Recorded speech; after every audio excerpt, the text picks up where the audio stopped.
Bienvenidos a Helado Creativo, porque aquí estamos, refrescando mentes. Comenzamos. Les damos la más gran bienvenida a todos los que nos estén viendo y a todos los que nos estén escuchando por Spotify, todos los que nos están viendo tanto por Facebook como por YouTube. Recuerden darle a la campanita, suscríbanse, por favor, para que no se pierdan de estos grandes invitados que tenemos aquí cada semana. Bienvenidos al Lado Creativo. Y pues bueno, les hago la presentación. @Helado Creativo Cast. Búsquenos ahí en todas las redes. Y pues les hago la presentación de este invitadazo especial. Ignacio Gómez Villaseñor. Bienvenido, estimado Nacho. Arthur, muchas gracias por invitarme. Yo siempre he encantado estar aquí en mi casa. Muchísimas gracias. Que me estás diciendo, bueno, yo no sé, lógico, siempre nos estamos haciendo viejos a cada minuto, a cada segundo, pero pues hace 20 años que nos conocemos, Nacho. 20 años 20 me diste años. creo que fue incluso mi segunda clase. Ajá. Me acuerdo perfecto, mi segunda clase, Ajá. el maestro Arturo Amora, Ajá. a quien la verdad valoro muchísimo, una institución, como le estaba diciendo hace ratito por acá. No, hombre, pues muy bien, pues muchísimas gracias, estimado Nacho. Pues vamos a hacer la presentación del buen Ignacio Gómez Villaseñor. Pues él, como lo estábamos comentando ahorita, pues es egresado de la carrera de Ciencias de la Comunicación de aquí del SEC. Ya es un periodista con más de 15 años, o casi ya 20, ¿no? Casi 20. Ya casi 20 años de experiencia en medios de comunicación y pues ha colaborado en revistas, en periódicos, en la radio, en portales de internet. Ha trabajado o trabaja en la investigación, en la dirección, difusión, edición y creación de notas de política y de gobierno. Además de haber realizado crónicas periodísticas que se han dado a conocer tanto en México como en Latinoamérica. Y bueno, ahora ya con el mundo digital, pues es en todo el planeta. O sea, Sí. ya no tenemos límites, estimado Nacho. Es ganador del primer lugar del Premio Internacional de Merck Foundation para concientizar a la población a quedarse en casa en el marco de la pandemia por COVID-19.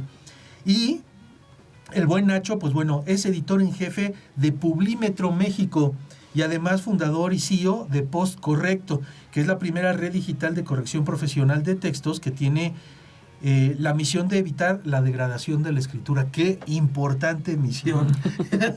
Oye, pues qué bueno, estimado Nacho, qué bueno tenerte aquí. Muchísimas gracias por haber aceptado la invitación. Oye, pues vaya que has recorrido, Nacho. Sí, la verdad es que ha sido una experiencia bastante gratificante, cambiando siempre como en el mismo lado del periodismo, pero viendo diversas fuentes, ¿no?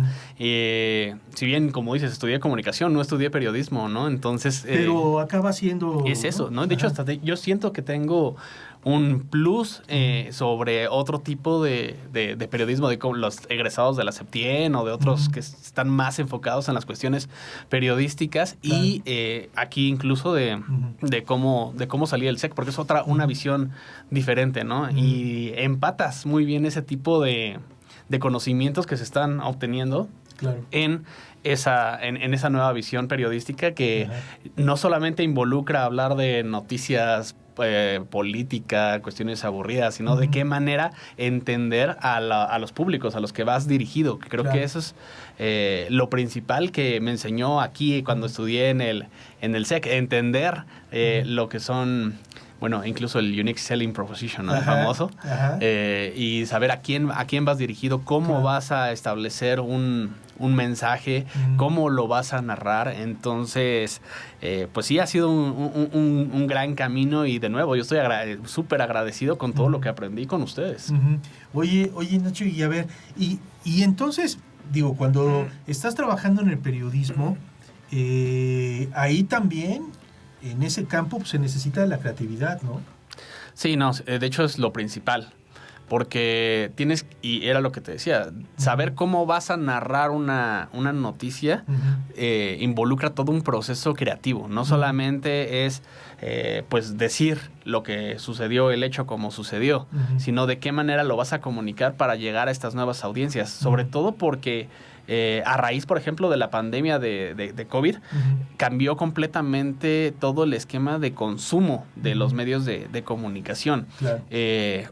No porque hable mal de los periódicos impresos, que yo tengo ahí una parte, o de todo lo demás, pero la verdad es que hay una crisis en cuestión de medios de comunicación porque no tienen la confianza de las personas por cómo se están dirigiendo, como si fuese ya un concepto más viejo del periodismo, de no entender que la gente cambió, se percató de otra forma de la que pueden consumir noticias, en este caso, pues videos, ¿no? Claro. Lo que es TikTok, Instagram, la verdad es que se percataron que hay maneras mucho más digeribles de consumir y de sentirse informados. Tal vez no completamente informados, y yo ahí tendré un punto. Es que ahí es donde está complicada la cosa, sí. ¿no?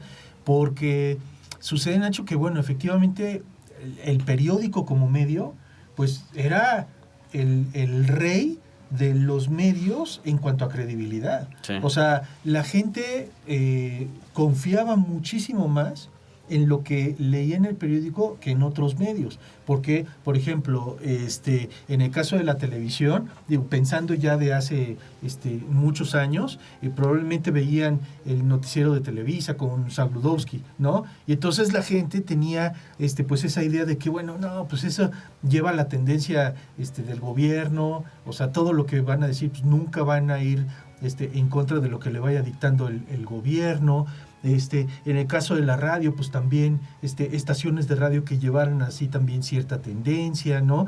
Y aunque los periódicos, pues bueno, desde hace mucho tiempo siempre pues han estado cargados como una cierta ideología, era un medio al que la gente le creía mucho, ¿no? Uh-huh. Entonces ahorita pues se ha movido, ha sido como un huracán muy rápido con el tema de la tecnología, ¿no, Nacho? Es un reto fuerte. Bastante, porque la verdad es que la gente no compra, no compra periódicos. Esa es una realidad. Claro. Hay otros esquemas de financiamiento de grandes empresas, no sé, como Reforma, Excelsior, Universal, que realmente ya dependen de otro tipo de esquema de ingresos. Claro. Pero la verdad es que la gente no lo está leyendo y no tienes no se traslada en que haya algún efecto cuando tú comunicas una noticia por esa vía, más allá de las portadas, porque es algo muy extraño. Claro. Porque, por ejemplo, en cuestión de marcas, ¿no? Cuando alguna agencia de relaciones públicas se acerca para tratar de meter algún tema en un medio de comunicación, claro, y quieren que salga en el impreso, ¿no? Ya te están diciendo, no, es que no salió en el impreso, yo quería que fuera ahí porque mi cliente quería eso. Y la verdad es que ya cuando haces como un análisis cuantitativo y te percatas que realmente nadie lo va a leer, dices, mejor cambias un poco la estrategia a irte a otros formatos. Es cierto lo que comentabas, que el periódico pues tenía... periódico también, revistas, ¿no? Tenía esa virtud de que podías meterte más, hacer como cierto tipo de investigaciones, de tener más estructurado un texto, más investigado, y por eso podías llegar a otro tipo de conciencia y a informar de una mejor manera. Pero como justamente la gente ya no cree que necesita informarse, también es que no hay mucho tiempo, ¿no? Claro. La gente necesita hacer como necesita informarse rapidísimo porque vivimos en un mundo sumamente acelerado. Entonces, pues, empieza a perder trascendencia ese tipo de periodismo, y han tenido que migrar a otras plataformas, que es bueno porque hay formas de comunicarlo, pues, tal vez tratando de ser lo más ético posible o de dando la información lo más sustentada posible. Sin embargo, no llegas a por ejemplo, tener un reportaje sumamente investigado que tenga una verdadera trascendencia y que la gente se quede con ello, ¿no? Hay un problema ahorita de que, pues, entre el amarillismo y el sensacionalismo, pues, pueden sacar una nota y te voy a poner un ejemplo. Yo estoy muy metido en cuestiones de ciberseguridad, ¿no? Entonces, la semana pasada había salido una nota que se hizo muy viral y todo el mundo la estaba compartiendo de que 16 mil millones de contraseñas se habían filtrado. Sí, es cierto. ¿No? Y todo el mundo estaba compartiéndolo por todos lados. Tus 16 mil millones de contraseñas, que de Facebook, que de Google, que de... Bueno, todas las plataformas habidas y por haber. Sí. ¿No? Y yo ya cuando les explicaba, tuve algunas entrevistas por este tema porque me buscaron algunos medios para que hablara sobre la impactante filtración, la máxima de toda sí, claro. de todos los años. Yo Ajá. les decía, es que no es cierto. Ajá. O sea, no es real. No, y no es que no existan esas contraseñas como tal, pero no es una nueva filtración y además hay muchísimos datos duplicados. Les decías, bueno, son 30 datasets, cómo están funcionando, qué tipo de contraseñas sí hay, cómo se están filtrando, pero pues obviamente eso no tiene el mismo impacto que la noticia original de las 16 mil millones de contraseñas. Claro. Entonces, ese impacto inicial es el que importa y ya después todo lo que haya detrás para que la gente se pudiese tener alguna orientación o un sentido o sentirse más informado, pues ya no tiene una trascendencia. Entonces, Es que ese es el tema, Nacho. O sea, un encabezado rápido o un título rápido que te salga en un post de Facebook o en Twitter o en TikTok o lo que sea, la gente de inmediato ya lo da por hecho como una verdad completa sin irse más a profundidad. Eso está grave, ¿no, Nacho? O sea, es algo de lo que pues sí necesitamos como que trabajarle más, ¿no? sí, pues estos famosos lectores escáner, ¿no? Que nada más ven lo primero que se encuentran o incluso se sienten informados nada más con leer el titular. Yo cuando veo las noticias que estamos publicando ahí en Publimetro o incluso yo a través de mis propias redes, pues pongo un titular o como una entrada y después es de ya vete a leer la nota, ¿no? Claro. Pero empiezan a comentar sobre el tema, como si ya tuviesen todo el contexto y de repente ya ves uno que otro que le dicen, oye, métete a leer la nota, eso lo están contestando ahí, Claro. ¿no? O no es lo que tú estás diciendo. Y de hecho lo ves hasta en las mismas estadísticas, Ajá. ¿no? Hay publicaciones que de repente pueden tener un ejemplo real, 7,000 reacciones en Facebook. Y cuando te metes a ver cuántas de esas personas, de esas 7,000 que le dieron una reacción, se metieron a leer la nota, de repente te encuentras que tuvo 200 clics. Fíjate. ¿No? Y sí es una proporción real. Depende mucho el tipo de contenido. Hay notas que no le dan tanto me gusta y sí le dan más clics y viceversa. Claro. Pero a final de cuentas lo que estás hablando es de cómo se forjan una opinión y se creen que... De hecho, hay un fenómeno, ahorita no me acuerdo cómo se llama. Hace poquito sacaron un estudio buenísimo de ese fenómeno, de cómo con una información parcial puedes creer que tienes todo un bagaje para opinar de un tema, ¿no? Claro. Ya eres el típico experto en todo. Claro. Entonces, sí es un gran problema. ¿Cómo vamos a ajustar o cómo vamos a hacer el llamado para que no solamente se traslade a esos encabezados, sino que efectivamente llevar a que lean de forma completa o que consuman porque no solamente es leer, ¿no? Sino consuman el contenido completo que se preparó para que pues tenga todo el contexto para mantener una persona pues lo mejor informada posible. Claro. ¿No? Yo creo que ahí es donde está el reto. Ver de qué manera sí presentamos como la, digamos, forma y fondo. La forma es lo suficientemente atractiva para que llegues a un fondo y ese fondo, dependiendo lo bueno que sea, pues te va a mantener una base de lectores que ya, digamos que tú los puedes ir manejando para que vayan pues consumiendo más un contenido. Pero eso es un reto dificilísimo, ¿no? Porque pues no puedes obligar a una persona a leer, ¿no? Pero yo creo que hay fórmulas, precisamente, o han existido fórmulas basadas también en la creatividad, en la innovación, que han logrado a que la gente tome ese tipo de comportamientos. Digo, un ejemplo relacionado con Publimetro, ¿no? Antes de que llegaran periódicos como Publimetro, pues estaban pues todos los demás, el Universal, Excelsior, el Heraldo, etcétera, ¿no? Pero sale un periódico gratuito que te lo entregan en la calle y entonces la gente lo agarra y lo consumía y veías a mucha gente leyéndolo. En un tiempo cuando pusieron un stand aquí en el SEC con los periódicos, Tú veías lo que no te imaginabas con otros periódicos, que los chicos agarraban el periódico y lo estaban leyendo y lo estaban viendo. Eso en su momento, pues fue una innovación importante, ¿no?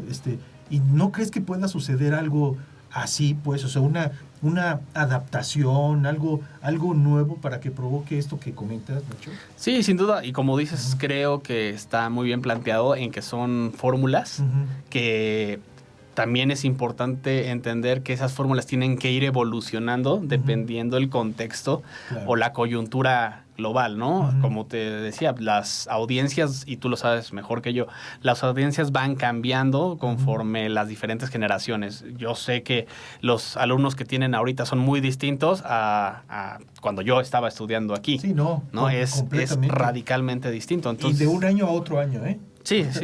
Entonces, como seguramente ustedes también están viendo fórmulas para educar de una manera más ad hoc a cada uno de esos perfiles, también tenemos que ajustar estas fórmulas para que funcione de forma creativa, para llamarlos a que efectivamente consuman, ¿no? Por ejemplo, lo de Publimetro no solamente era la cuestión de que sea un diario gratuito, que de hecho muchos fallaron en ese esquema, ¿no? Aquí en México, varios intentaron abrir también periódicos gratuitos y no les funcionó porque no era tan sencillo. Aquí teníamos, también es otro tipo de mentalidad y no es que me quiera ver malinchista al respecto, ¿no? Pero ahí está, la empresa venía de Suecia y tenía otra idea de cómo manejar la información y funcionó la aplicación aquí. Sí. Pero también estaba el esquema o la fórmula, como lo dices, de, por ejemplo, poner crucigramas. Así, ¿no? Me pasaba o los horóscopos. Y que esa es una fórmula viejísima y sigue funcionando hasta la época, ¿no? Cuando tú no sacas el crucigrama o no sacas el sudoku o no sacas los horóscopos cuando los tienes que sacar, la gente te llama y se enojada porque están acostumbradas a utilizar eso, ¿no? Entonces, de alguna manera, digamos que tal vez no les interesa la política, pero les pusiste un crucigrama y al lado algo de política y bueno, tal vez esa es una fórmula para tratar de acercarlos a otro tipo de noticias, ¿no? La cuestión es, ahora, ¿qué estrategias vamos a empezar a hacer? Digo, ya no es el crucigrama tal cual, pero sino en cuestión digital. Bueno, ¿de qué manera vamos a hacer esos ganchos para atraer al público? Y eso es lo más fácil, porque lo difícil es que se retengan ahí. Sí, claro. ¿No? Ya los jalaste, pero ¿de qué manera vas a hacer cómo se van a quedar para que te sigan consumiendo de esa manera, ¿no? Entonces, sí es estar ideando fórmulas de forma constante para que, pues, sí vayas captando la atención de las personas. A mí sí me preocupa, la manera en la que se está consumiendo la información, porque hay una desinformación brutal y ahorita que estábamos hablando de lo de inteligencia artificial, la verdad es que las personas no lo saben utilizar y en los medios de comunicación, los periodistas no saben utilizar la inteligencia artificial. A mí me gusta hacer muchas notas desde cero. De hecho, todo lo que yo llego a escribir, no me encanta de hacer la cobertura de un evento y yo escribir lo que pasó, ¿no? A mí me gusta investigar algo y de ese algo hacer una nota desde cero. Claro. Entonces, yo después pues veo que muchos otros medios retoman esa información. Y ya cuando leo, por ejemplo, no sé, en Milenio, que retomó mi nota, es un ejemplo real también, hace poquito, veo las mismas declaraciones que yo estoy poniendo, los datos, tal cual, pero revolcados con ChatGPT, porque también estas inteligencias artificiales no es como que se vayan adecuando al discurso según cómo tú los vayas programado con el prompt. Sí hay una tendencia a cómo están contestando, según también el tipo de inteligencia, ¿no? Ahorita ChatGPT porque es la más popular, pero pues está DeepSeek, que están, bueno, muchas otras más. Se va diluyendo el mensaje. Entonces, ellos hacen una versión corta, siempre hacen lo mismo, no solo Milenio, sino los demás, una versión corta de lo que se está informando y después pon tu Milenio, como tiene mayor relevancia en cuestión de imagen, pues lo retoman otro tipo de medios y el otro medio le copia a Milenio que ya lo había copiado mal y entonces se vuelve a diluir el mensaje y queda peor. Y el otro le vuelve a copiar a ese y se vuelve una cadenita donde cada vez termina siendo un mensaje que no era el original o que no era el sentido. Un teléfono descompuesto. Sí, un teléfono descompuesto. Ajá. Y eso es lo que yo estoy viendo que está sucediendo ahorita, ¿no? Y con las alucinaciones que tienen la inteligencia artificial, donde inventan pues información y de forma muy creíble, porque, de nuevo, la están utilizando mal de forma generativa en lugar de tratar de establecer mejores mecanismos de cómo lo vas a utilizar, pues esa misma mentira se va replicando y replicando y replicando, y después cuando tú les dices, bueno, es que este dato no era serio, que en serio, como te decía, de las 16,000 millones de contraseñas, la gente ya no te cree, ¿no? Claro. Y me ha pasado que de repente empiezo a debatir sobre un tema en específico, digo, es que eso no es cierto. Claro que sí, y me sacan los medios, ¿no? Lo dice Reforma, y lo dice El Universal, y lo dice Excelsior. ¿Cómo tú vas a saberlo? Digo, es que fue mi nota original, ¿no? Claro. O sea, es en un caso concreto, pero le pasa absolutamente, le pasa a todos, ¿no? Y eso no solamente es en medios, sino es en absolutamente toda la industria creativa, ¿no? Porque estas inteligencias artificiales la están utilizando de forma indiscriminada en todos los sectores. Es un arma de doble filo, siempre lo he dicho. Le puedes sacar muchísimo provecho y de verdad puedes hacer cosas magníficas. Es más, yo he logrado hacer cuestiones que antes jamás hubiese podido. Digo que estoy mucho en ciberseguridad y hago análisis de millones de datos que antes me hubiera tardado en hacer una de esas notas, pues, no sé, 2 años, 3 años, y ahora la puedo hacer en 4 horas investigadas, ¿no?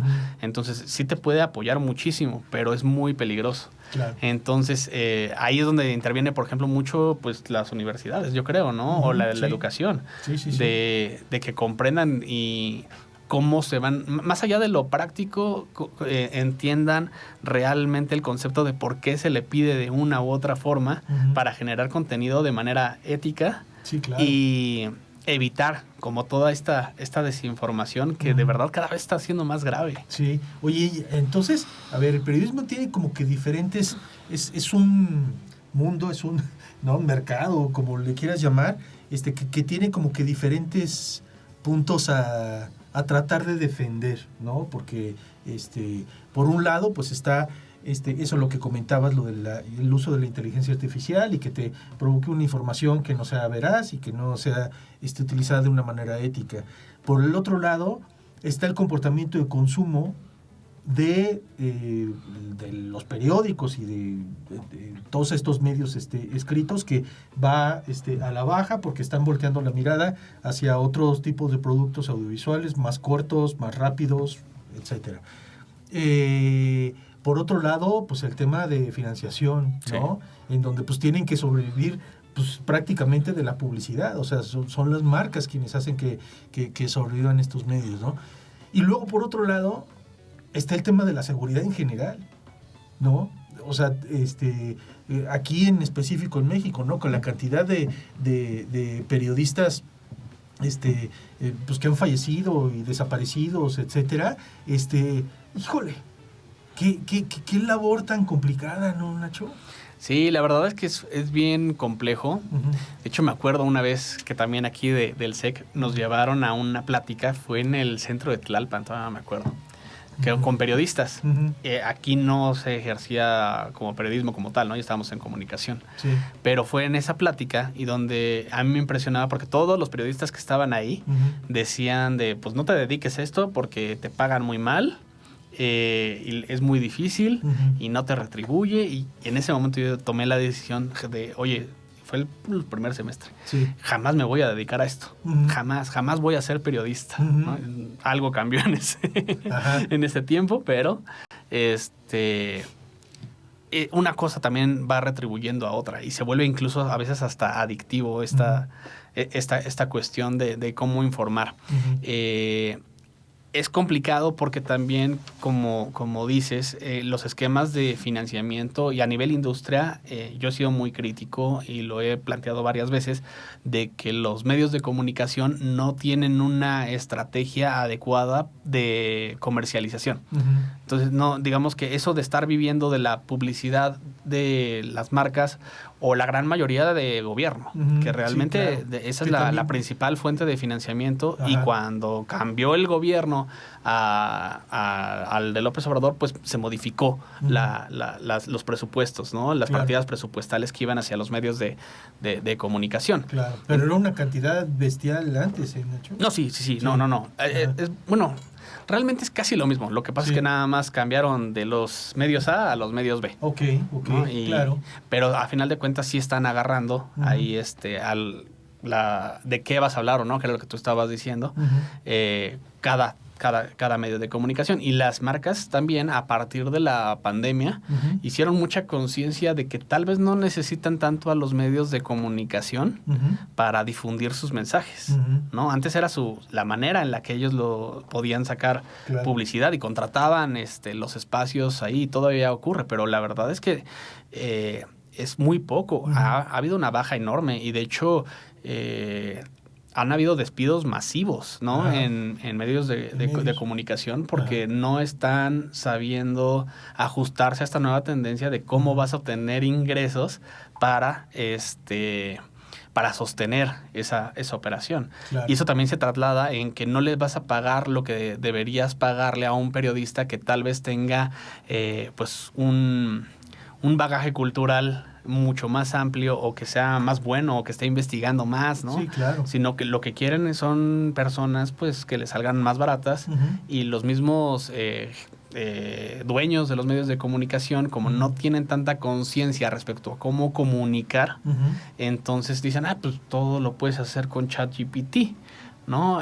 Nada más compro la plataforma, tú puedes incluso automatizar la clonación de notas, que eso lo están haciendo ahorita mucho, y de forma masiva se empiezan a clonar notas de cualquier otro sitio viendo nada más que están en tendencia, entonces ¿para qué necesito al periodista? Claro. Entonces, de esa manera, pues también, como no están obteniendo ingresos, se lo ahorran de esa manera, la calidad de la información también va bajando y es un círculo vicioso. Y acaba siendo que lo mismo que van a ver en ese medio o en ese periódico es lo mismo que está repetido en otros medios y otros periódicos y otras revistas o como sea, ¿no? Y diluido, que era lo que te estaba... Exactamente, y diluido, ¿no? O sea, se pierde completamente calidad, se pierde veracidad, o sea, está... Es grave porque yo cuando he hablado con muchos periodistas para ver cómo vamos a angular una nota y ver cómo lo vamos a plantear, pues yo siempre les digo, tú tienes que saber de qué es lo que estás hablando. La verdad es que ya no ocurre así, y no solamente donde yo trabajo, en todos los medios de comunicación que yo conozco, pues, y conozco muchos, que tengo muchos amigos que trabajan en los medios más grandes, la verdad es que no tienen ese manejo de los datos, porque como tienes que ser experto en todo, claro. Entonces cuando te hablan, por ejemplo, de una reforma, ahorita que está la reforma esta de identidad, que también está diciendo que es de que te van a estar vigilando de forma masiva, y lo de la curva biométrica. Exacto. Entonces cuando les empiezas a preguntar sobre ese tema, o van a hacer una nota sobre ese tema, oye, bueno, ¿qué lo vas a plantear? No, pues la verdad es que no tengo la más remota idea de lo que... de qué voy a hablar, ¿no? Y esas son las notas más leídas. Sí hay reporteros que tal vez están más mezclados con ese tema, pero son los menos. O sea, ¿qué es lo que está sucediendo entonces, Nacho? O sea, ya no están esas figuras de esos reporteros o periodistas especializados en categoría, o sea, uno que esté especializado específicamente en política, otro que esté especializado en tecnología, otro en deportes, otro en cultura, etcétera. O sea, ya tienen ahí como un pool de periodistas y órale a repartir así como... De hecho, lo dices bastante bien. Es un pool de periodistas, ¿no? Y son redacciones meramente digitales, donde ya no están apostando específicamente a temas o a áreas por cada uno de ellos, ¿no? Que digan, no, yo me especializo en cuestiones legislativas, ¿no? Yo en el ejecutivo, yo en cuestión de... Todavía, por ejemplo, si te vas a Ciudad, bueno, Ciudad también se divide en muchas áreas, ¿no? Claro. Como esta industria del click, que hay una superdependencia también de Google, y el esquema de Google, pues la verdad es que yo no estoy muy de acuerdo en cómo potencia o no ciertos contenidos. Entonces, al apostarle a lo único que se vaya a hacer viral en ese momento, pues deja de ser importante realmente el contenido de lo que estás publicando. Entonces sacan notas rapidísimas, sencillas de leer, incluso las normas SEO que te dicen, no, pues tienen que ser 300 palabras, que pongas, pues, repetir nada más como los cientos términos, les pones tus palabras clave y vámonos. Pero están más enfocados en la estructura de cómo van a presentar esa nota con el objetivo de que se posicione en un buscador y de esa manera tratar de generar clic, que en qué es lo que yo estoy comunicando y qué es lo que le voy a dejar al lector. Creo que eso ni siquiera se piensa en las redacciones actuales. No digo que no existan periodistas especializados, porque los hay unos muy buenos, ¿no?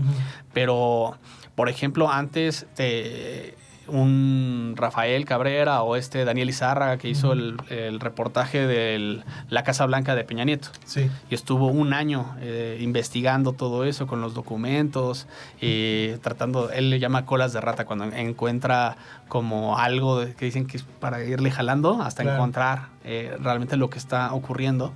Ese tipo de periodistas ya no los estamos escuchando. Incluso la misma Carmen Aristegui, ¿no? Que antes la veían como, diosa del periodismo, y ya nadie está hablando de eso, porque no interesa de esa manera, ¿no? Los discursos están quedando, pues, muy cortos, y incluso aunque lo intenten, hace poquito que salió lo de Televisa Leaks. Sí, ¿no? Así es, era lo que te iba a preguntar. Realmente, ¿qué fuerza tuvo? O sea, sí, se movió, ¿qué? 2 semanas. Fue ese momento y luego ya. Ya nadie va a hablar de eso. Ahorita ya no se está hablando nada, y estaban hablando de una cantidad bestial de información y de datos que podría poner de cabeza ahí, pues, a todo Televisa y los diferentes intereses que tiene, ¿no? Y no pasó nada. Era para tirar a una empresa. Así ¿no? es. Lo que había, lo que estaba ahí. Digo, el problema también ahí fue la manera en la cual se comunicó, incluso desde la plataforma de Carmen Aristegui. O sea, cometieron muchos errores de comunicación ahí, lo cual me parece extraño, porque ella sabía de qué manera. Con esa experiencia que tiene, sabía, ¿no?, de qué manera manejar como esa información. Y cometió muchos errores que fueron los que terminaron como tumbando todo el caso. Pero en general estamos enfrentándonos a muchísimas notas que son escándalos, y a la semana ya se murió, ya nadie está hablando de eso, ya se les olvidó. Porque parece ser que las noticias también tienen que estar como de moda, ¿no? Si no, no sirven. O sea, más allá o sea, importa más el escándalo del momento de la noticia, pero ya no se meten a profundidad de qué es lo que te está contando esa historia de la noticia, qué hay detrás de eso, qué personajes están involucrados o qué consecuencias puede tener, ¿no? Sino que lo que importa es eso, ¿no? El impacto primero del escándalo, hablar un poco de ello, y luego, ¿cuál viene? ¿Cuál noticia escandalosa viene ahorita, no?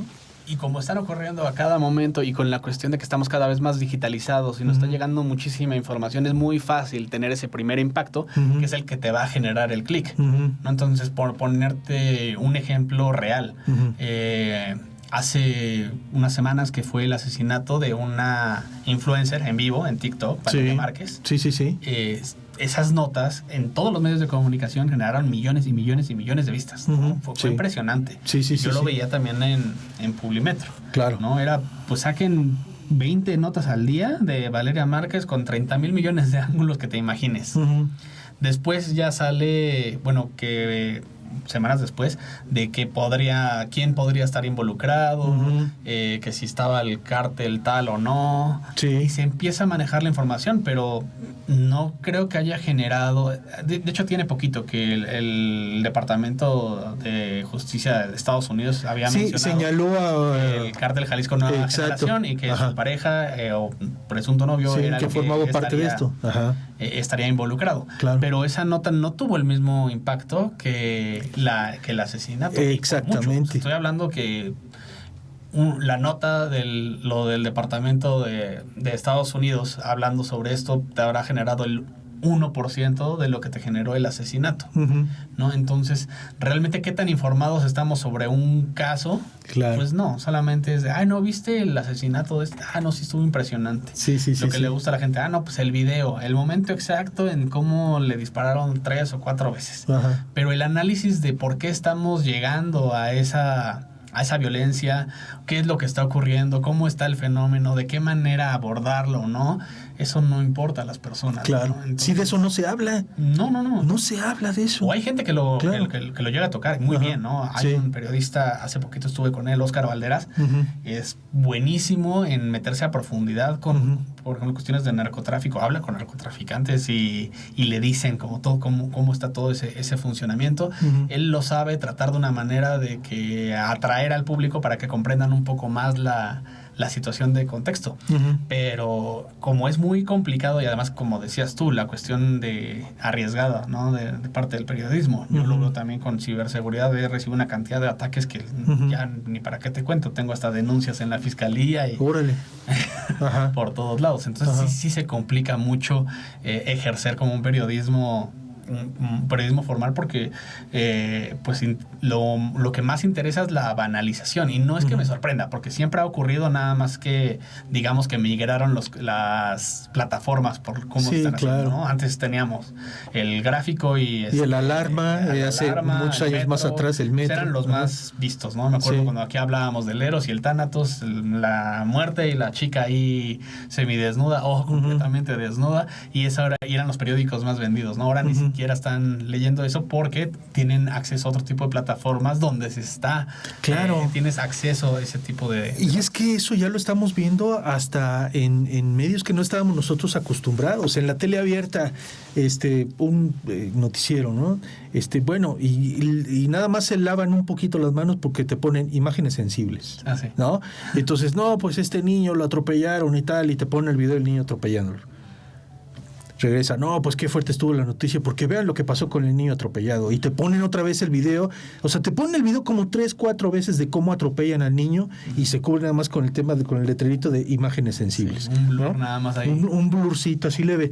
Pero entonces ya la televisión abierta se está ya convirtiendo en un periódico amarillista como en su momento fue La Alarma, ¿no? Sí, y lo están haciendo porque también ven una supercompetencia con las redes sociales. Uh-huh. Que ese también es pasa lo mismo con los periódicos impresos, con las plataformas digitales también de los medios, ¿no? Uh-huh. Porque estar compitiendo con las redes sociales es bien complicado porque ahí no hay tanto filtro.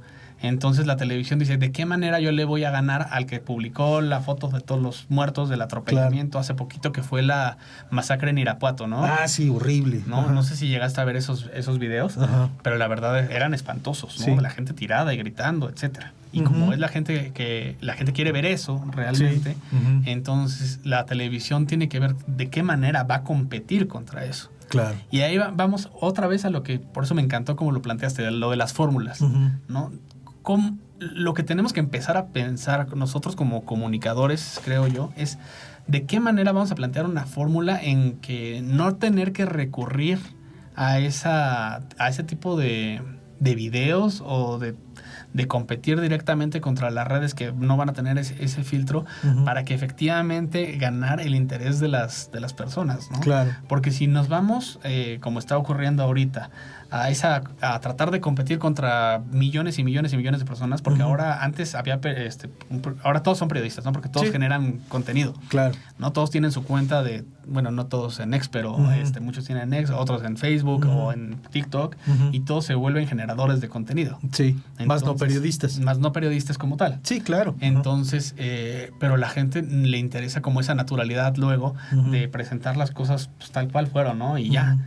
Y empiezan los medios a tratar de competir contra eso, perdiendo incluso lo que ahorita que dijiste, ¿no? Esa diferenciación del periodismo, perdiendo incluso esa ética o esa moral que debería de regirte para informar de una manera solamente por tratar de llegar a ser lo más viral posible. Y yo creo que sí se puede hacer un equilibrio donde puedas informar de manera adecuada y también generar el interés de las personas. Pero ahí se tiene que hacer mucha constancia, ¿no? Y el problema también es que las industrias o los líderes de los medios pues no tienen esa paciencia. Exacto. ¿No? Y también que se atrevan, ¿no?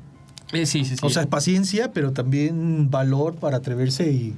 ¿no? Es que es un cambio radical de mente y de todo el proceso creativo, industrial, económico, que hace no mucho yo lo estaba planteando con un especialista que es más con cuestiones energéticas, pero estábamos haciendo como un debate respecto a todo lo que tendría que cambiar de los medios de comunicación, ¿no? Si ahorita no les está funcionando ese esquema, por más que están recurriendo a todo lo que hemos estado planteando, al morbo, etcétera, pues ¿por qué no tratar de animarse a modificar la manera en la que se está generando contenido para hacer algo más atractivo, ¿no? O sea, más atractivo, pero sin perder esa base periodística o esa intención original o loable que busca el periodismo de informar a alguien de algo. Claro, claro. Entonces, yo creo que sí tiene que hacer un cambio radical en todas las empresas de los medios de comunicación. He visto unas que lo hacen un poco mejor, pero la gran mayoría, y me incluyo, no lo estamos haciendo lo suficientemente bien, ¿no? Porque es difícil, porque tienes que vencer a muchas personas para que tengan esa intención de cambiar, ¿no? Claro. Pero es la razón por la cual hay otros creadores de contenido que no necesariamente son periodistas, pero sí están haciendo cosas muy interesantes y están ganando terreno ahí, e incluso monetizan muchísimo más, sí, ¿no? Claro. Pues un Luisito Comunica te monetiza 30 veces más que otro tipo de medio de comunicación completo, ¿no? Sí, entonces ahí yo creo que es donde tenemos que empezar a pensar en esas fórmulas para comunicar de forma diferente. Claro, fíjate qué curioso, ¿no? Porque estás hablando de personajes que pues, ni siquiera fueron formados así, pero tienen como que el chip del showbiz, saben hacerlo y logran precisamente monetizar. Digo, hablas de Luisito Comunica, que es ese tipo de influencer que hay muchos y que se ganan mucha lana, ¿no?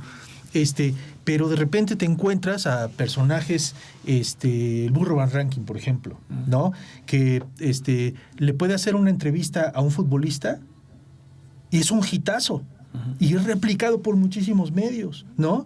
Y entonces, él, más allá de ser pues ese personaje que salió en la tele y en el Calabozo, en 40 y 20, o como presentador de programa matutino, o etcétera, acaba como teniendo un papel de entrevistador periodista, entre comillas, ¿no? Y acaba teniendo hasta luego más éxito que muchos otros que están metidos en la industria y que no han logrado que les digan lo que ese futbolista le dijo al Burro Van Ranking en su momento, ¿no? Bueno, el Escorpión Dorado, ¿no? O el Escorpión Dorado, Jordi Rosado. Sí. ¿No? Sí, a final de cuentas, ellos también pues están aplicando esas fórmulas de una u otra forma, ¿no? Claro. Hasta Jordi Rosado, que siempre les ofrece ahí alcoholito al entrevistado, y pues de alguna manera empieza a fluir, ¿no? O sea, son estrategias que van teniendo, que van pensando para ver de qué manera lo van a narrar. En cuestión periodística, de repente siento que no quieren perder mucho un tipo de seriedad para no verse demasiado en cuestión de show. Y ahí es donde les está fallando el discurso. Yo, por ejemplo, no soy fan de Loret de Mola. De verdad, no me gusta mucho su forma de hacer periodismo, pero entiende ese concepto. Entonces, por eso se viraliza mucho lo que él hace. Porque ve esa cuestión de cómo vender la información y de cómo presionar a una persona para que te dé esos datos que quieren sacar, ¿no? Te está haciendo pregunta tras pregunta tras pregunta tras pregunta y te deja como encerrado, ¿no? Claro. Para hasta que sacas otro tipo de información. Lo del Escorpión Dorado, pues la cuestión del humor, pues te ayuda muchísimo para que te puedas abrir y decir otro tipo de cosas que no las dices o no las dice un entrevistado porque se siente en un entorno mucho más cerrado. Entonces yo creo que también los periodistas, aprovechando que deberíamos de tener otra formación, pues también aprender y dar un poco ese paso y no creer que ese romanticismo del periodismo se rompe por también comprender la manera en la que lo están haciendo ellos, ¿no? Si funciona, está bien. El problema tal vez de esas entrevistas es que no llegan a algo más informativo. Sí, claro, ¿no? o sea, se quedan en el momento. En el hecho, tal cual, ¿no? Y pueden sacarte una muy buena declaración que después se puede hacer noticia y la replican muchos medios. Pero un periodista debería identificar, oye, ¿sabes qué? Esta declaración que me está dando es buena. Entonces, en ese mismo momento, ataco sobre esa declaración que me diste y te saco realmente una información relevante. Claro. ¿No? Eso es lo que ellos no podrían tener o lo que les falta. Eso ya lo tiene el periodista. Sí, claro. Lo que no sabe es de qué manera poner Y hace poquito también lo hablaba, igual y te lo recuerdas, Julián Woodside. Sí. Que fue maestro aquí también en el sí, TEC. sí, claro. De hecho, ayer lo estaba platicando con él. Ok. Sobre la cuestión psicológica. Ajá.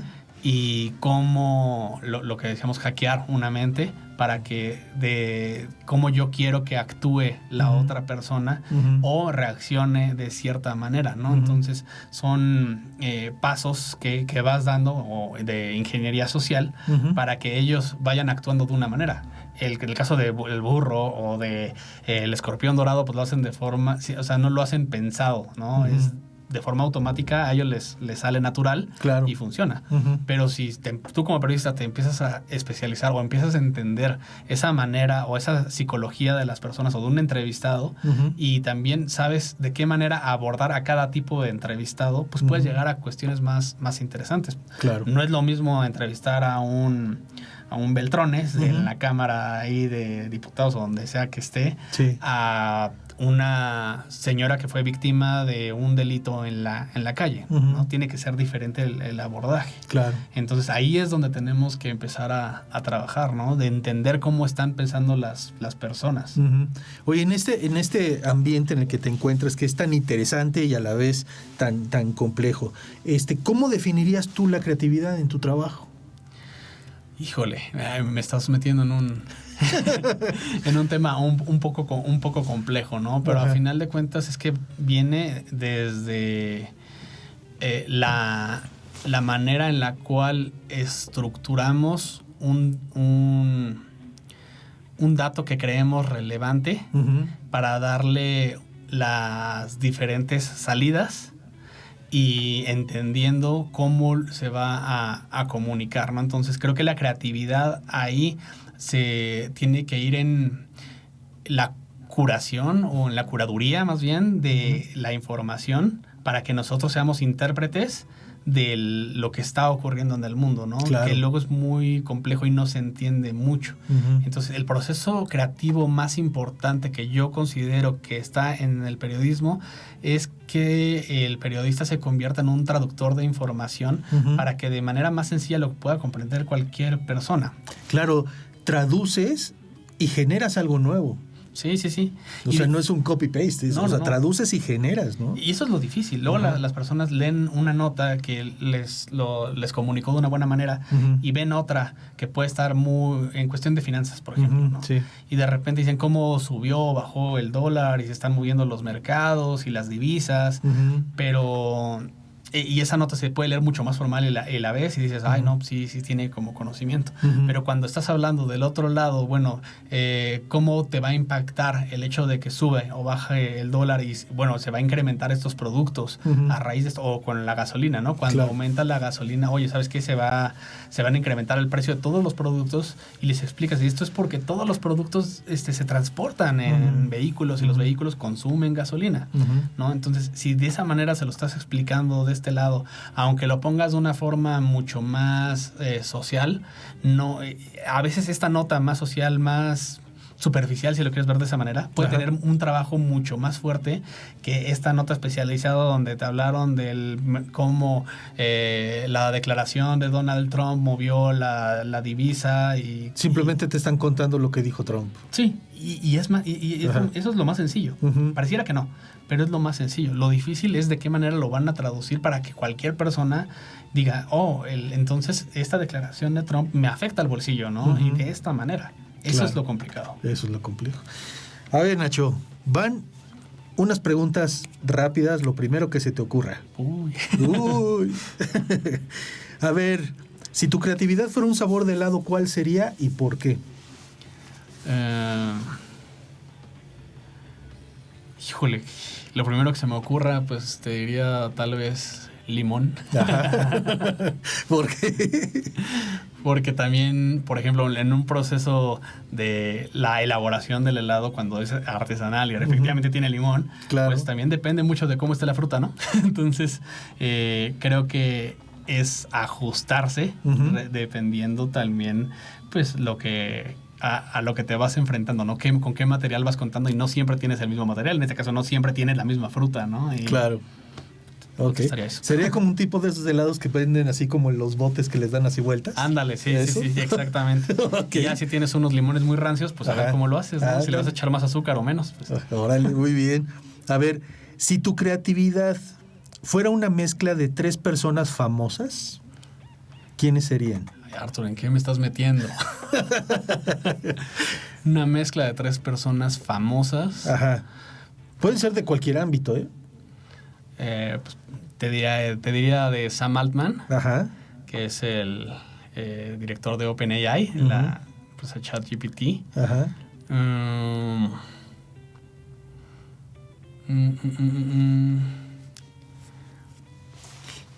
Híjole, tal vez un Jeff Bezos, ¿no? Y no por ojalá fuera igual de millonario, pero no. Sí, no. Más bien pero más bien por la visión de cómo ha cambiado conforme se van ajustando las nuevas industrias, ¿no? O sea, Amazon no es lo que empezó siendo. Sí, no. Y empezó a hacer algo completamente diferente, ¿no? ¿No? De la A a la Z, y ahora sí es completamente un monstruo. Entonces, tal vez Jeff Bezos y una tercera persona. Ay, Arthur, ¿por qué me haces estas preguntas? Es un deportista, un artista, un escritor, o inclusive no tiene que ser tampoco un personaje a fuerza de la misma industria. Es que mira, ya sé quién puede ser. Chris Martin. Chris Martin. De Coldplay. Ajá. Y creo que es un ejemplo bien claro de esto, ¿no? Y muchas personas lo pueden criticar por cómo cambió cómo era Coldplay en unos inicios, sí. Una banda más de rock, y ahorita la gente dice, pues que realmente no es rock, ¿no? Sino la manera en cómo pues cambió la manera de hacer música para ajustarse a una industria. Y podrás decir que es bueno o malo. A mí en lo personal la nueva música de Coldplay no me gusta tanto como la como pasada. La original, la primera. Pero lo está haciendo con una intención de llegar a un cierto tipo de público, ¿no? Entonces creo que es muy, muy pensada la forma en la que lo está haciendo, y es bastante interesante, ¿no? Entonces diría que Chris Martin. Chris Martin, no, digo, como muestra, no es lo más nuevo. Escuchen por ahí Coloratura de Coldplay. Es una pieza musical que te hace viajar y nunca te imaginarías que fuera de Coldplay, y no es tampoco muy comercial ni nada, pero no esta conozco, Coloratura, búscala en Spotify o búscala inclusive en YouTube, porque hasta te ponen un video muy bonito de Coloratura, ¿no? Búscala por ahí. Lo voy a ver. A ver, ¿qué idea has guardado por años y aún no encuentras el momento o el valor para sacarla? ¿Qué idea? Es que, ¿sabes qué? Cada rato soy muy variable. Entonces, o no las guardas tanto, o lo que se te va ocurriendo, luego lo sacas. Yo personalmente he cambiado porque tengo como una misión especial, si así lo quieres ver, porque yo suelo ser muy procrastinador, ¿no? Entonces, justamente como yo sé que soy procrastinador, me tomé una misión especial en hacer todo de inmediato. Ahí está, qué bueno, ¿no? Sí. Entonces, cada vez que tengo ese cambio, te estoy hablando hace 2 años, no es algo que tenga ya mucho tiempo. Me ha ayudado muchísimo, ha sido un cambio radical. Y lo veo, por ejemplo, yo hago mucha medición en mi cuenta personal de X, ¿no? Antes tenía un alcance, no sé, de unos 200, 300 mil vistas al año, ¿no? Y ahorita, este año, bueno, lo que va del año, tengo 60 millones, ¿no? De visualizaciones. ¿Por qué? Porque empecé a tomar decisiones de forma inmediata, ¿no? Y atreverme a hacer las cosas, ¿no? Entonces, cuando veía información que no entendía, dije, y que veía que era importante, dije, ahorita mismo lo voy a agarrar, lo voy a ver, y no lo voy a dejar pasar hasta que lo termine. Entonces, termino eso y lo ejecuto. Tal vez mi proyecto que ahorita quisiera hacer más, porque creo que ya podría llegar a hacer algo interesante, por ejemplo, sería una especie de podcast. Y sobre todo porque me lo han pedido mucho. Fíjate. ¿No? En TikTok es muy curioso porque hay varios videos que retoman toda mi información y ahí están diciendo, ¿no? Claro. Y les comentan en esos comentarios de, oye, es que esa información es de Ignacio Gómez, o cuando se lo ponen, debería de él hacer su canal. Hay videos donde dicen, no, debería hacer él su canal, ¿no? Y sí tengo ahí uno, pero hacerlo bien, eso tal vez es lo que todavía como me faltaría. Lo traes por ahí guardado. Sí. Ok, muy bien. A ver, ¿qué juego, ya sea un juego de mesa, un videojuego, un juego que hayas tenido de niños, te parecería así como que una gran metáfora del proceso creativo?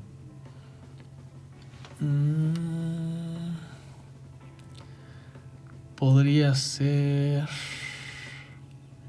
pues, tal vez Monopoly, ¿no? Sí. No, porque al final de cuentas ahí sí, de nuevo, creo que es uno de los juegos donde más estrategia puedes meter, ¿no? E incluso es curioso porque aunque hay muchas cuestiones que son fuera de las reglas, que se van arreglando con las otras personas, claro. Entonces es un juego muy social que va cambiando. Claro. Y que no importa si tienes el Monopoly de hace quién sabe cuántos años, ¿no? Entre los mismos jugadores vas cambiando como esas reglas. Exacto. Entonces creo que sí podría ser una gran metáfora de lo que está sucediendo, porque de nuevo, a lo que vamos es que está evolucionando el conocimiento, están evolucionando todas las industrias creativas, y el hecho de que un juego, por ejemplo, de hace, no sé cuándo surgió, pero tiene muchísimos años sí. y que siga siendo vigente, porque además se ha sabido adaptar, ¿no? A las nuevas también. Ya ha sacado versiones. Saca 30,000 versiones, incluso ya tienes que si pagas con tarjeta de crédito, o hay uno con celular que también lo puedes linkear al celular y tienes ahí el tablero. Ajá. Entonces creo que sí es un muy buen ejemplo de eso. Muy bien. Si te ofrecieran tu propio programa de radio por una semana, ¿cómo se llamaría este programa y qué contenido tendría? ¿Cómo se llamaría? Me encantan los temas de hackers, ¿no? Me he metido mucho en eso. Estoy en grupos donde están los hackers más peligrosos que te puedas imaginar. He entrevistado a muchos de ellos. Entonces, no sé exactamente qué nombre les pondría. Tal vez ahí como... Sí. No quisiera que fuera un cliché, ¿no? Sí, claro, sí. Sé que tal vez tendría que tener como la palabra de hacker, algo, pero no quisiera que fuera un cliché. Tal vez, no sé, como un error 404. Sí, claro. Como por ese lado. Y me gustaría hacer entrevistas a estos personajes. Sí. Y para que la gente comprenda cómo piensan también los delincuentes. No para hacer una apología del delito, No. Sino para que comprendan cómo están actuando, qué es lo que tienen, qué es lo que realmente se puede hacer. Ajá, ¿no? claro, Porque en la cuestión de hackers hay una visión muy de Hollywood. Ajá. De, no, sí, me meto a la computadora y apago todos los semáforos. Sí, el anarquista malo, ¿no? Sí, okay. y no es necesariamente así, ¿no? Entonces sería interesante hacer eso. Ok. ¿Qué haces cuando una idea buena llega, pero en el peor momento posible? Híjole, me pasa todo momento. Ajá. De verdad, o sea, y tal vez aquí me voy a meter en una camisa de 11 varas. Ajá. Pero me sucede en el trabajo mucho, ¿no? Como mencionaste, soy editor general en Publimetro. Entonces, pues tengo que estar en constante comunicación con todos los periodistas para ver qué es lo que está pasando, asignarles las notas, decir qué es lo que van a hacer. Ajá. Entonces, en esa hiperconexión que tengo que tener, pues me surgen muchas ideas. Y como te estaba comentando, mi meta personal ha sido de no postergar nada, ¿no? Eliminar la procrastinación, y para hacerlo lo hago de forma inmediata. Entonces, si una idea muy buena me viene en el peor momento posible, pues paro el peor momento posible. Claro. ¿No?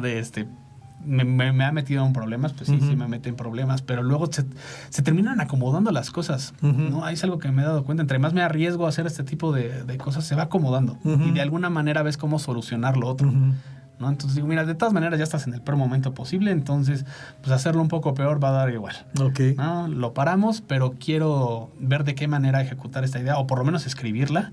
Decir, mira, esta es la idea, y esto me vino ahorita, y ya después veo cómo lo voy a ejecutar. Ok.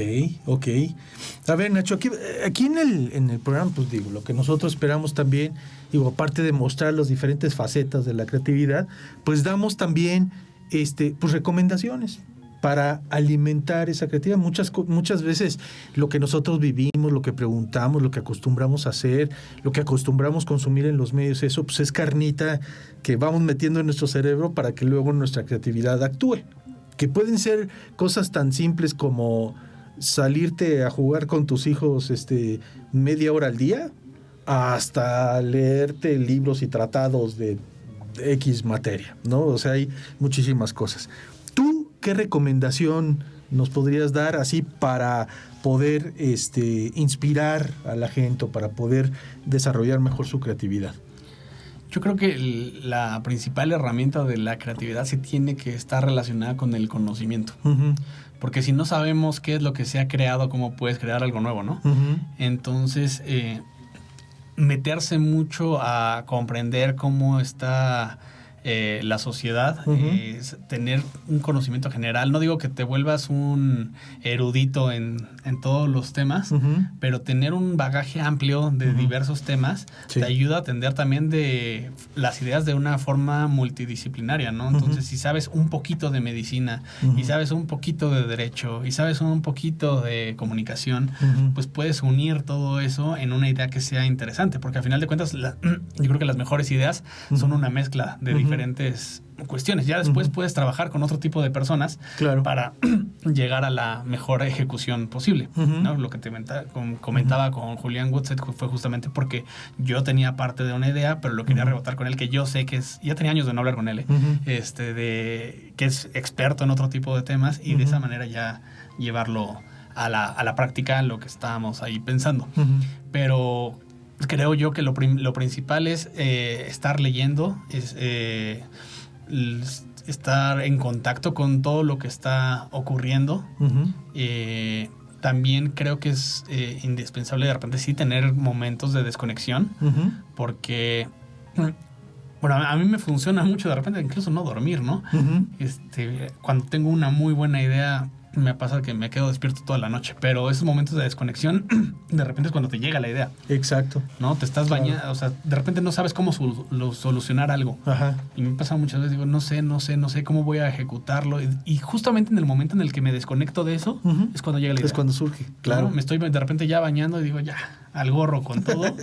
Y me llega la idea. O incluso dormí y me desperté y digo, así. Claro. ¿No? La idea, la cuestión es que ya en cuanto pasa eso, pues sí, es escribirlo o no dejarlo pasar, o decir, me voy a acordar de exactamente qué es lo que es lo que se me ocurrió. Entonces, yo creo que dos cuestiones básicas podría ser tener conocimiento del mundo, de lo que está ocurriendo, no ser todólogo, pero sí conocer de todas las áreas un poquito, y de repente también darse los tiempos de desconexión. Ok, muy bien. Sí, completamente de acuerdo. Son esos momentos en que luego decimos, eureka, ¿no? Exacto. Pero tiene que suceder algo que...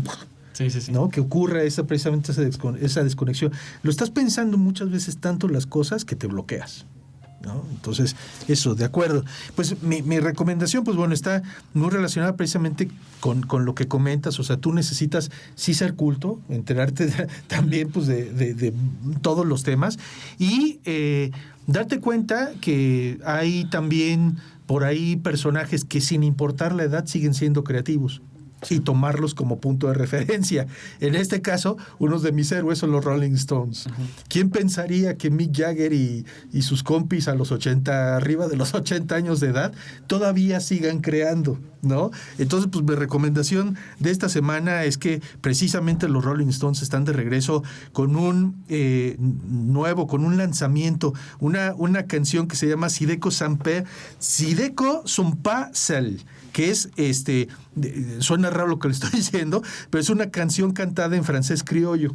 que homenajean al pionero precisamente del Zydeco. ¿Qué es este rollo del Zydeco? Pues el Zydeco pues es un género que fue originado precisamente por la comunidad criolla o creol en Nueva Orleans, que fue una base importantísima del blues y por consiguiente del rock.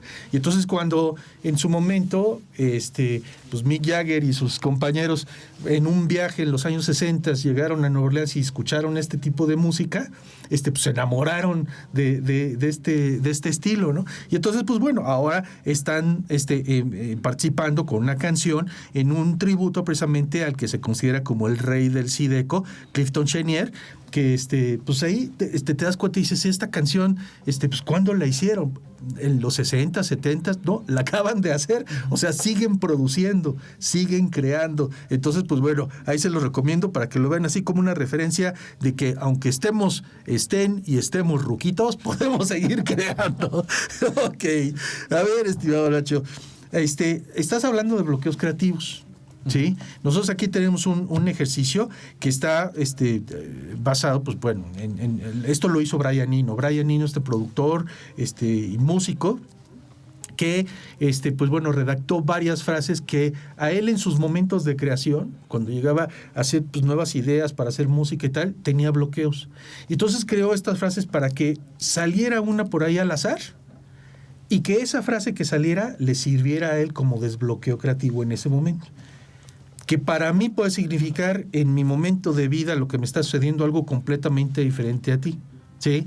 Entonces, de lo que se te esté ocurriendo, digo, yo sé que tus ideas tratas de hacerlas de inmediato, pero algo que te esté carcomiendo por ahí la cabeza, toma como referencia esta carta que vas a escoger o esta carta que te vaya a salir, tú agárrala como quieras. Si quieres, de arriba, de abajo, de cualquier parte, agárrala. Esto que es como truco de magia. No, hombre. Es una frase que a ti te tendría que dar, ya luego la reflexionas, o en su momento, a ver si sale algo, como una manera de ayudar a quitar ese desbloqueo. Pues mira, es interesante porque estábamos hablando de esto, ¿eh? Ajá, ¿qué te salió? Slow preparation, fast execution. Ah, no. Ok. Así que prepare más lento mis ideas y que lo ejecute con rapidez. Con rapidez, ¿no? Okay. De repente yo hago el fast, uh-huh. ¿no? Y creo que es interesante, ¿no? Porque al final de cuentas también de repente tienes que tomarte tus tiempos, pensar las cosas bien. Me ha pasado muchas veces que de repente por ganar el última hora de algo que está ocurriendo, pues tengo ahí un error. Ajá. Y que termina siendo grave, ¿no? Hace poquito, bueno, antier. Hace poquito antier. Sí, reporté el hackeo del Hospital Civil de Guadalajara. Ok. Se hizo, pues, ahí muy viral. Uh-huh. Y en un video yo estaba comentando, por sacar rápido todo esto, de que habían hackeado, bueno, que habían robado la información de todos los pacientes, ¿no? Y que estaban los datos más sensibles de los pacientes. Ajá. Y no lo pensé en ese momento, pero es que realmente no eran los pacientes, sino eran los internos que dependen de la Universidad de Guadalajara. Pero ese